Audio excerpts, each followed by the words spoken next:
Hello everyone, I hope you can hear me okay. If not, let me know in the chat. I'll just give it a few more minutes to see if anyone else is joining.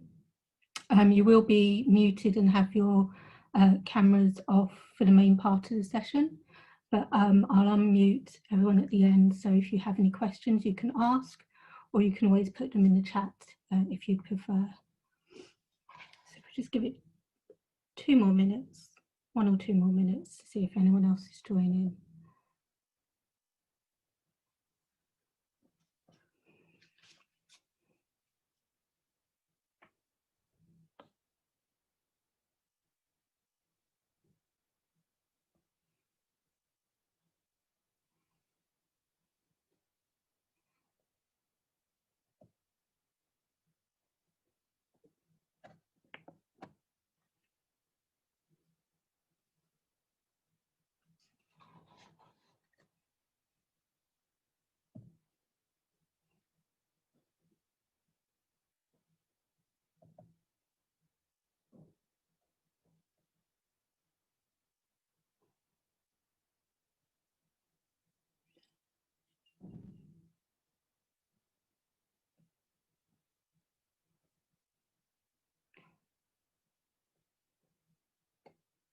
And the session is being recorded, so please be aware of that as well.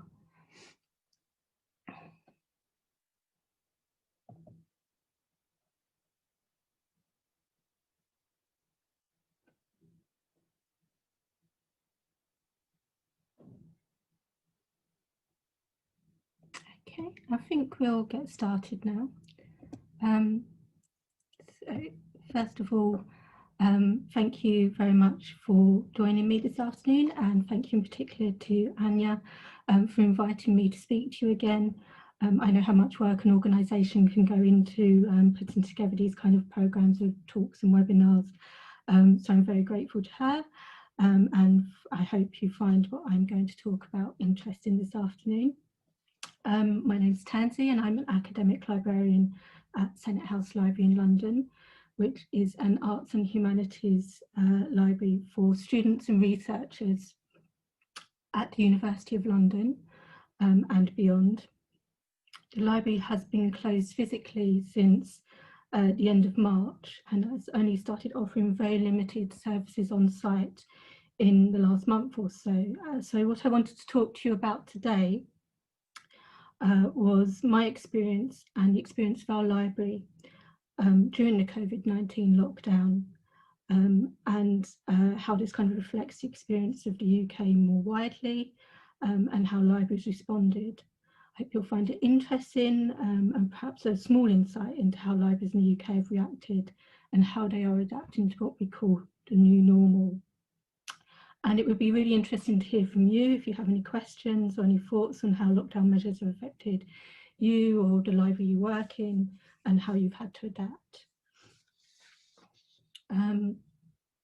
So part of my inspiration for covering this subject was this post in the London Review of Books blog by Richard Ovenden, who is the librarian of the Bodleian in Oxford, which is one of the largest networks of academic libraries in the UK and one of the UK's deposit libraries. It was published just before the UK government allowed leisure facilities, including libraries, to reopen their physical locations on the 4th of July this year. The piece was reported quite widely in the national press, and it emphasises how libraries have continued to operate, but also the importance of libraries to their communities. Ovenden writes, "Libraries have been open online for their communities throughout the pandemic. This point cannot be emphasised strongly enough. Libraries did not close. Over the past 30 years, libraries have expanded their collections, services and way of working into the digital realm, and this has enabled them to continue to support their communities during the lockdown." For me and for the experience of our libraries, this was quite resonant because it reflected, and the article as a whole reflected, how we've adapted to continue to serve our users. And continued online support was vital, particularly in the academic sector, where students and researchers continued to work in projects. They still had deadlines, they had research they needed to conduct, conferences were moved online, and students continued to take exams via new experimental online systems and submissions. But as Overton goes on to cover in this article, large groups were excluded by this digital shift. The digitally disadvantaged, who may have only had access to computer technology via public libraries in particular. And the continual underfunding of public libraries in the UK is a point he addresses, and this has made them particularly difficult for them to increase their service support at this time. The idea of those who are disadvantaged by this shift is also a concern for us as an academic library. Prior to lockdown, we provided services such as laptop loans, quiet study space, access to Wi-Fi and a wider range of e-resources on site, as well as all of our print resources, which was still the majority of our collections. And these can't be entirely replaced by digital equivalents because not everything is online yet, although people may think it is. For those who don't have ready access to suitable equipment, internet connections, or even space to work, libraries provide an essential facility that's increasingly important to reopen. So I'm going to tell you a little bit about the services we have provided during lockdown, how the library started to reopen, and what services is practical and safe to provide, how acquisitions have changed and how publishers have responded to the lockdown, and what will happen in terms of reopening the library to ensure we can offer essential services to our users.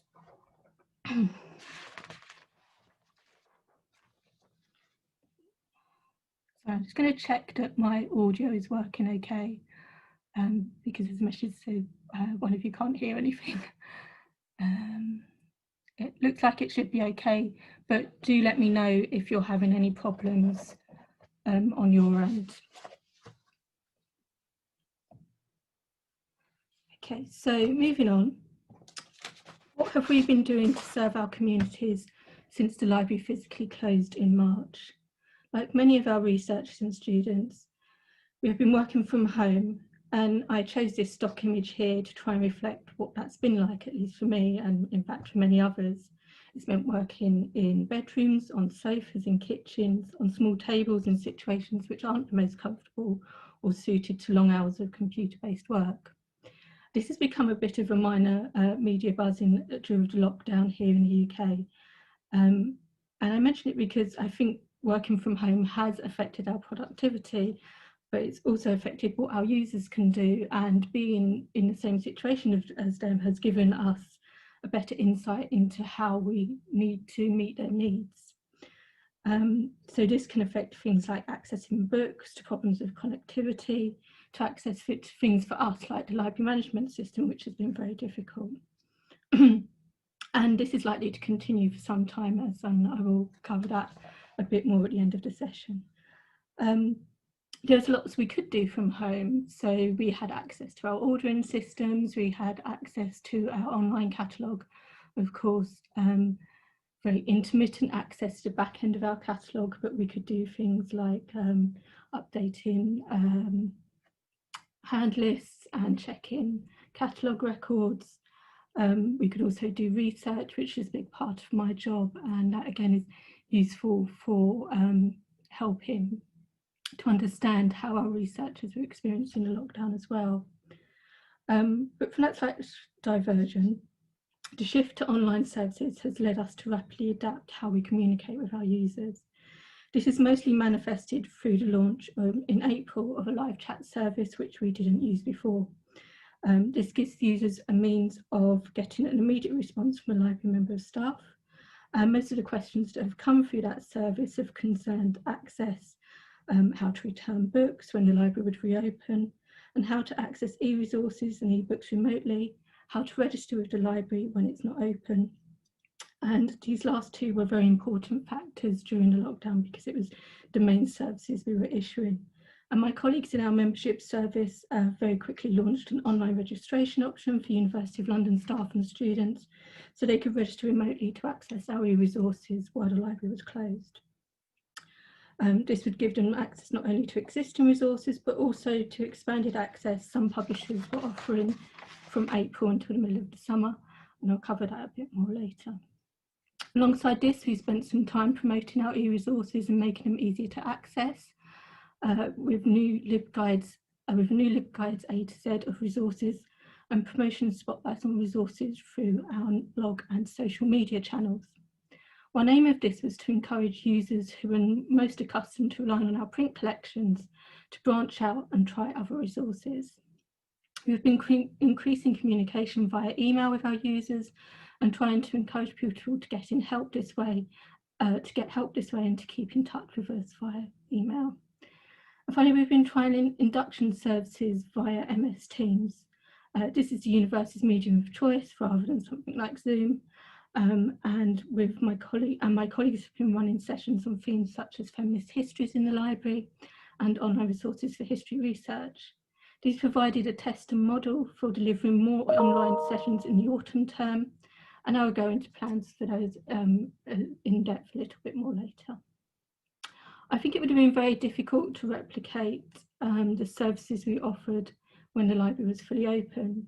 There were some key areas of our collection that have become entirely inaccessible, including special collections and archives and books kept in our off-site stores, which means not only could we not offer access, we could not answer more complex inquiries about this material most of the time.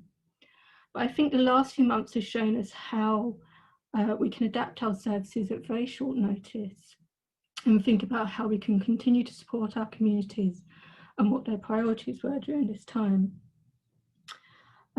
So during this period, we did have to prioritise some things, and that most of that priority has gone into e-resources and facilitating access to those e-resources. We had absolutely no access to our on-site collections until early July. So that did restrict a lot of what we could do. We had to find a lot of workarounds and work with a lot of our readers to try and guide them on how to use e-resources and how to find alternatives to the print material they needed. So after more than 3 months of being closed, a small number of staff were allowed to return to the library building in mid-July. But despite the government's loosening of lockdown measures for libraries, we were not ready to open the library to readers. And I think this was a very similar situation for a lot of academic and public libraries. Reopening is a very gradual process, as it has to be safe both for the users and for the library staff. With provision for social distancing, one of the main concerns, alongside staffing levels and availability to ensure that services can run successfully. Our first on-site services were introduced to give access to our on-site print collections and to allow users to return books. May and June are usually at the end of the year for undergraduates and are one of our busiest times for returns, so it was important that this could be facilitated. The summer months are also a time a lot of postgraduates are working on dissertations and writing up, so it was important to give them access to books that they may not be able to access elsewhere. So as you can see here, on-site services are quite restricted, only 3 days a week and for quite short hours from 11 AM to 3 PM. And it entirely involves just a collect service and drop-offs for returns. This is to accommodate the number of staff it's possible to have on site at one time safely. The service works by allowing users to order books through the library catalogue. They are fetched by staff, issued to the reader, who are then notified by email that they're ready for collection, and they are placed in bags and taken to a collection point on the ground floor of the building where a one-way system is operational. Returned books can be placed in drop boxes where they're collected by staff, and then they're then quarantined for 72 hours before being returned to the shelves. The first few weeks were incredibly busy, with several hundred books being requested and a huge number returned, so the service has proved popular. But we're still a long way off being anywhere near the same kind of services we offered before lockdown. Recently, postal loans and photocopying services for chapters and extracts from books which cannot be loaned have been introduced, and in order to increase access to collections. So this whole process sounds quite simple on the surface, but there was quite a lot behind it. From the kind of side of the librarians like me, there was considerations about what we would actually make available to be loaned. So at the moment, it's only all of our open access collection. So it's all of the books that could be taken off the shelves in the library by readers themselves. So it doesn't include our closed access and off-site stores. And obviously we don't loan our special collections anyway, so those weren't included either. We also, because the library is a mixture of reference and loan material, a lot of the reference books were converted to loan, so practically everything that wasn't open access could be borrowed, but there were still some categories that were excluded from that. One of the collections I manage includes a lot of very rare, very large, very irreplaceable material. So in that collection, none of the reference material was made loanable, only the loan books can be borrowed via this system. So it's not clear at the moment how long we will continue to run Click and Collect. It's likely when the library begins to reopen to readers to use the study space that it will continue. And it's likely, I think, perhaps that this shift from a mixture of reference and loan material may be a long-term change in that we allow people to borrow a lot more than we used to. So moving on, changes in publishing and acquisition. I want to cover a little bit about how our acquisitions have been affected, as this is one of my main duties, is collection development and acquisitions. And I also feel like this is one of the areas where the changes over the last few months are going to have the most impact long term on our collections, and how we ensure our users, both now and in the future, have access to material and the subjects we cover. As a bit of background to this, the collections at the library have been predominantly print format for a very long time, but over the last few years there has been a growing move to digital formats and digital collections, beginning with journals and periodicals. But over the last few years there has been more of a concerted effort to grow the ebook collection titles. The way we have approached the acquisition of ebook monographs reflects the way we have acquired print books. They are selected by a subject specialist librarian like me on an individual basis. So we haven't subscribed to large packages of ebooks from particular suppliers or publishers in the past. And in this we are still quite different from other academic libraries. But it's also something about what makes our libraries and collections distinctive, and being able to build and develop a collection is one of my favourite parts of the job, and I'm very fortunate to be able to do that. When libraries began to close in March, publishers and suppliers quite quickly began to offer temporary expanded access to digital resources, often on a semi-open access basis. So some publishers initially offered access to anyone.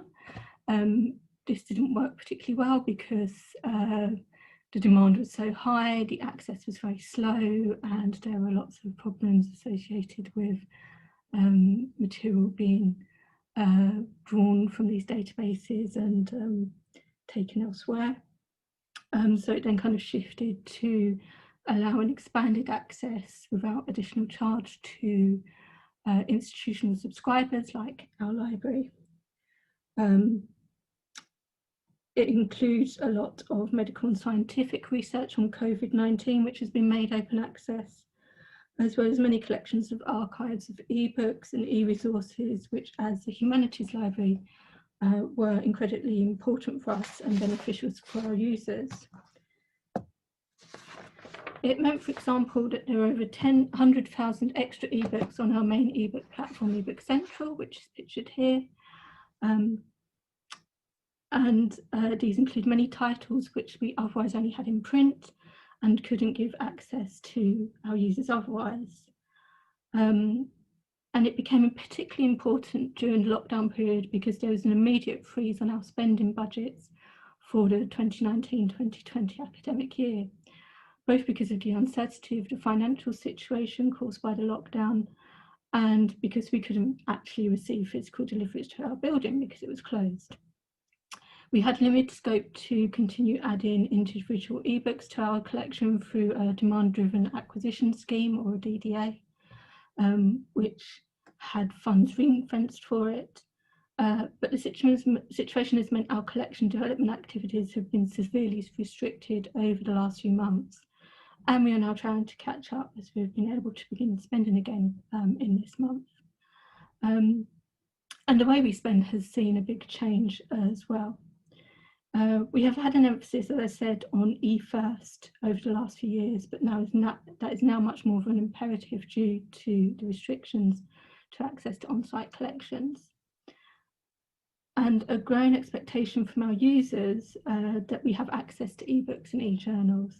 So we're now shifting to in a much more significant way, with the vast majority of our journal subscriptions now e-only, and the majority of our monographs budgets to be spent on ebooks.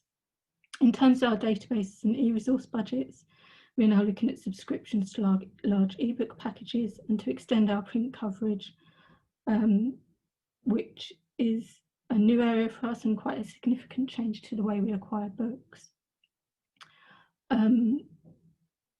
So the idea that we now shift much more to ebooks and e-journals is quite a big culture change for us, and that comes with a lot of challenges. Ideally, our suppliers would be able to offer us everything that we want to buy as an ebook, but there are still some publishers which aren't publishing everything in e-editions as well as print editions, or just as e-editions. And then the extra problem is our supplier might not necessarily have the rights to the ebooks. So although in an ideal world, every book we buy would be an ebook, at the moment, that's not the reality of the situation.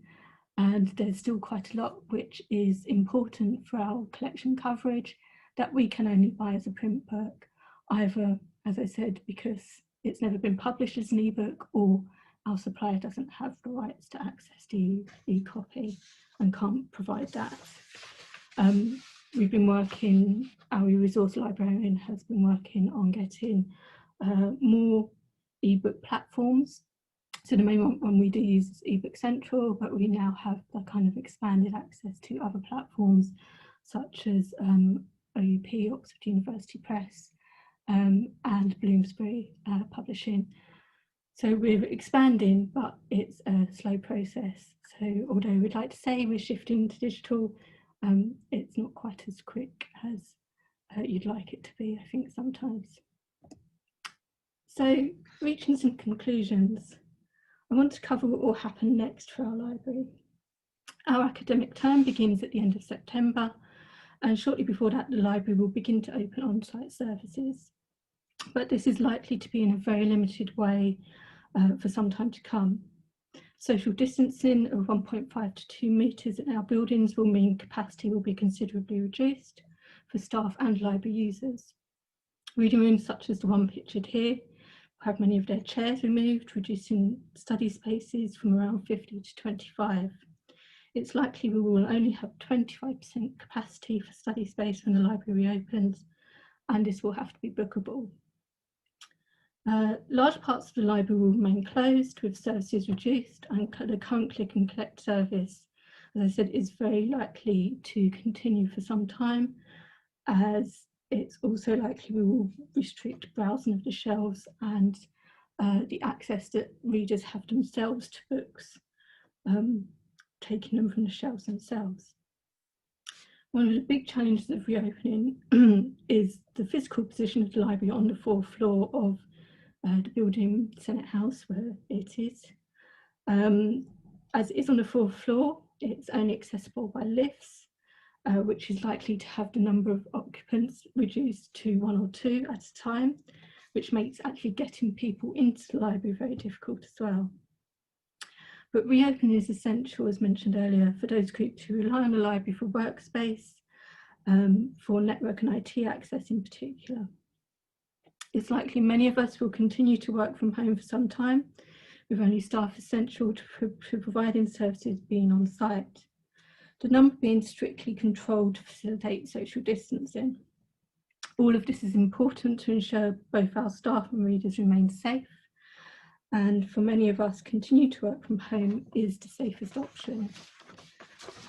There's also a big issue because the library is in central London with how people travel in to work, and there's been a lot of concern about how the numbers on public transport are monitored and controlled, and whether they're overcrowded. For us, this will probably mean working shifts which are not the standard 9 to 5 to avoid travelling in rush hour and things like that. All events, teaching inductions are now likely to be held online. This marks a considerable shift for us as librarians, as our inductions have always been with groups on site. So now we are having to quite radically change how we deliver online and what content is most relevant and important to communicate to our users. So far, some of the ways we are looking at doing this include live webinar type events on MS Teams, where we present to an audience with time for feedback and questions, or short pre-recorded videos that can be shared with a particular audience. In the past, we have done inductions to specific courses or modules, but online inductions allow the potential for inviting a wider group of participants in larger sessions and reaching a bigger audience. Our content is now much more tailored towards accessing and using and navigating e-online content, and what can be done without visiting the library in person. As I've already mentioned, I feel one of the biggest long-term impacts for us will be a much more concerted shift to digital content, an increasing reliance on this content for our users and in the way we provide access to them. We've had our collection budgets reduced. I think in some ways we're lucky that we have budgets at all, but they have been reduced considerably. And this will affect how much we can buy and how we grow the collections, because quite often print books at the point of purchase, so ebooks at the point of purchase are considerably more expensive than their print equivalent for many publishers. So we are facing quite a difficult task to manage our budgets over the next year, and large amounts are going to be reserved to pick up any shortfalls in subscription and e-resource budgets kind of halfway through the year. So coming to my concluding point, one of our biggest challenges to come will be how we understand this new library and information landscape, and more importantly, how we assist researchers and library users to negotiate and find their way through the new normal. It's likely when term starts, there will be a lot of users who this new complex and confusing world will find this new world very complex, very confusing to work through. And despite the notions that things are more accessible and discoverable in the digital world, this very rarely translates into practice, particularly when you're working across multiple platforms with different suppliers who may index and manage their content in different ways. So one of our big concerns will be helping people overcome the anxiety of beginning to access e-resources and e-content, and how we can help them with that kind of access.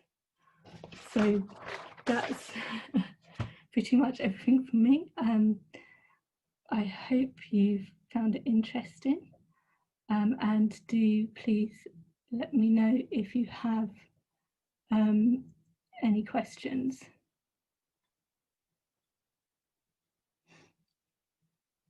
Yes, I have a question to you. You know, in St. Petersburg, libraries have a lot of events inside to work with other people, also for communication with other people, and etc. And I believe this is a main part of working our libraries, not books, but these events for communication people. Can you speak maybe something about this activity in London and also during this pandemic time and other times? Yeah, So at our library, that is a big part of what we do. We have exhibition space, and we run exhibitions twice a year, 2 exhibitions a year. Many other libraries near us do similar things, and those exhibition seasons often have events associated with them. Beyond that, we also quite often hold seminars, research seminars in the library, talks and events, conferences, and that kind of thing. And during the lockdown, that just all stopped. Nothing happened. A lot of stuff went online.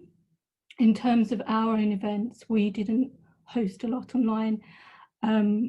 What we are going to be doing, what we have tried so far, is kind of specialist research inductions, and that will be probably the main online activity that we will do in terms of events.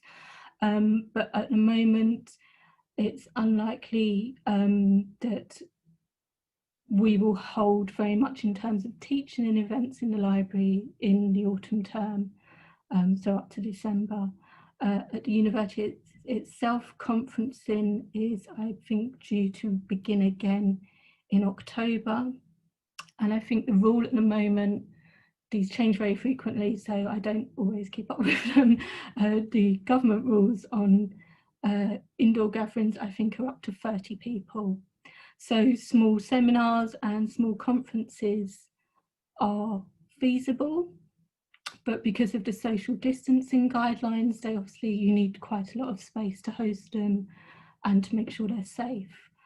So a lot of the seminars that we used to host in the library are now going to be online from this term. A lot of teaching at the university will be online, beyond some very specific courses which involve working with objects. One of the subjects that we particularly facilitate is the history of the book, which involves looking at actual books, which you can't do quite as well online. So things like that may have to continue, but at least for the autumn term and probably into the spring term next year, everything has pretty much been moved online. Very few events will be taking place in person at the moment. Exhibitions in other libraries I know have been reopened, but these are all bookables, so to limit the number of people you have in the space at one time.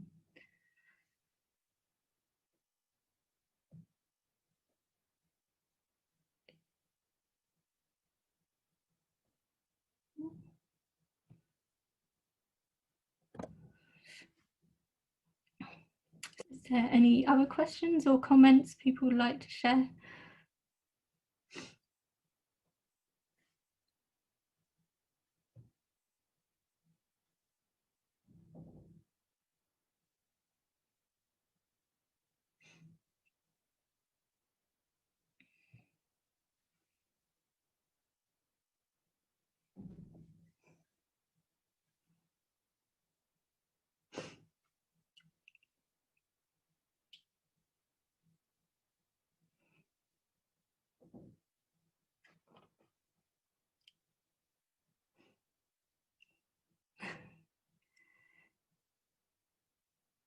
So if there's no other questions, thank you very much for joining me this afternoon. I hope you have found it interesting. It's been a very strange situation over the last few months, and I don't think we're quite through it yet. I think there's still a long way to go before anything gets even close to how it was before the lockdown. But you know, the important message, I think, going back to the piece from the London Review of Books I mentioned at the beginning, is that libraries did remain open, whether it was to offer access to e-resources, or, as you asked in the question, to facilitate those kind of events and gatherings, which I think is going to become more important over the next few months for us as students and users start to return to use the library and begin again on their courses. So providing those kind of forums where people can get in touch with us and communicate with us and share information among themselves is going to become increasingly important, and finding a way that works for people to do that. I think we're getting there, but I think there's probably, again with that, there's still a long way to go. So if there are no other questions, I will end. Thank you very much for joining me this afternoon. And again, yes, I hope you found it interesting. Thank you.